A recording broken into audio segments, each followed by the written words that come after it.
Good morning. Look at that. I turned around some just to mess with your heads. So, Matthew chapter 8. Oh, we are starting in verse 23 today. Ooh.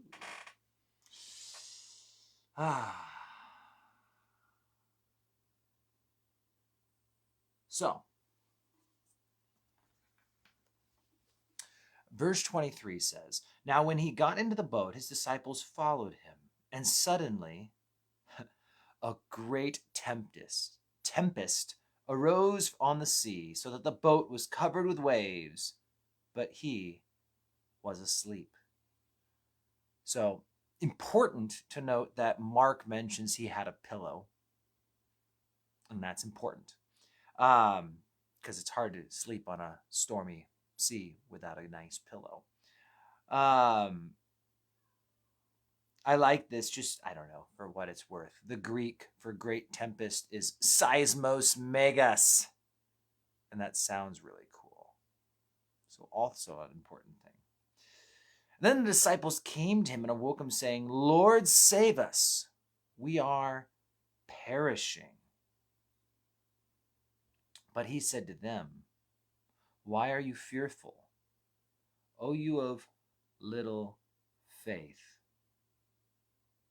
And then he arose and rebuked the winds and the sea, and there was a great calm. So the men marveled, saying, "Who can this be, that even the winds and the sea obey him?"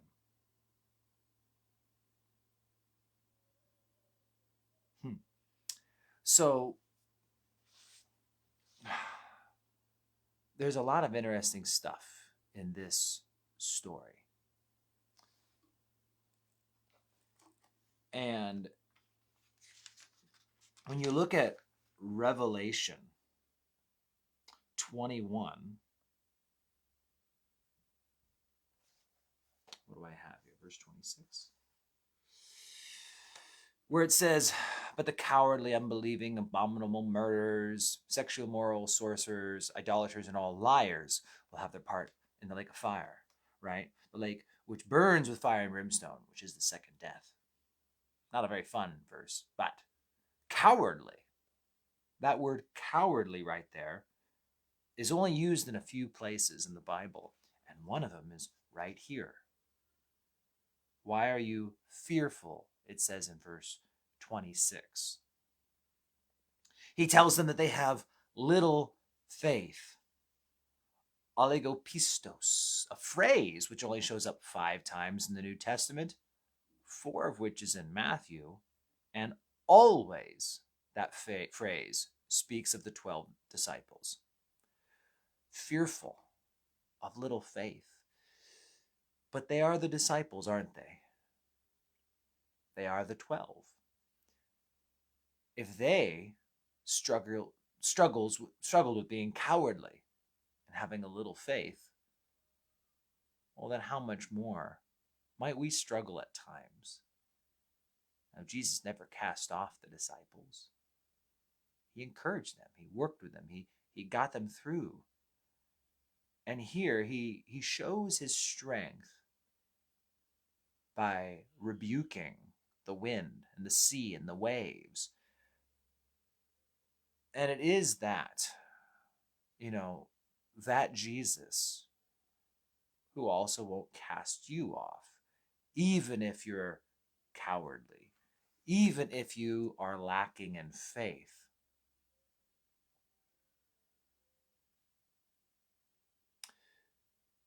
We all have things we struggle with. We all have things that we have a hard time getting through. In Proverbs, it mentions living with a contentious woman.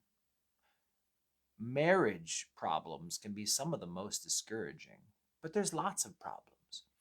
But it mentions there in the Proverbs how this contentious woman If you can control her, well, you can uh, grasp oil in your hand, which again, it just will, it just comes out if you try and grab oil. It doesn't work. And you can restrain the wind. And I remember on a message about marriage, a friend of mine, Ted Etheridge from Bozeman, he said, well, but even the winds and the waves obey Jesus.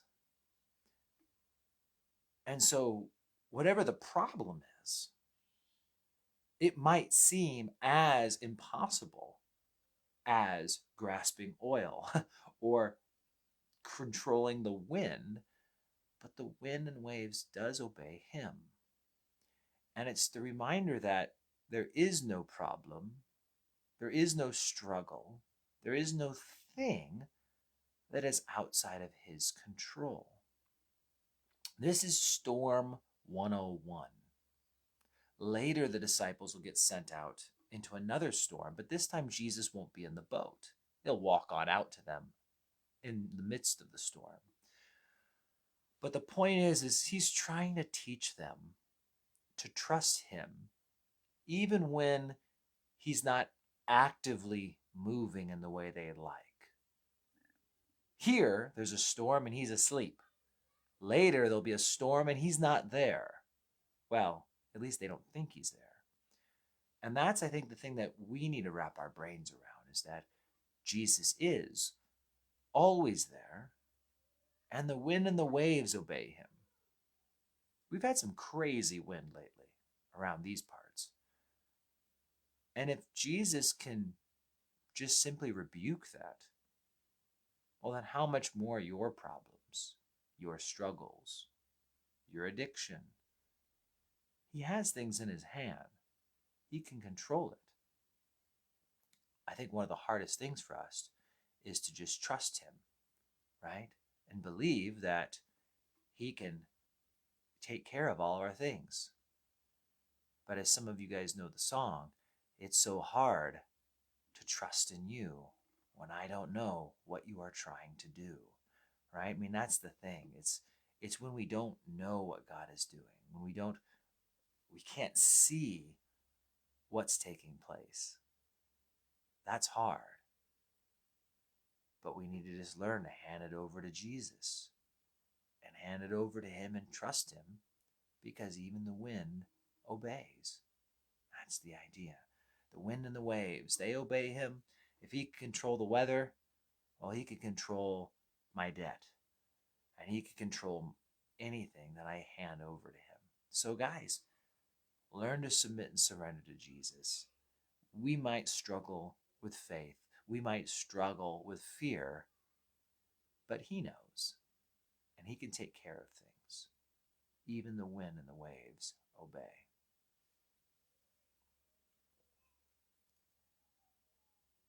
That song is on the church app, just in case anyone's curious. Someday we'll get a better recording of it, but I'm trying to get more songs on there.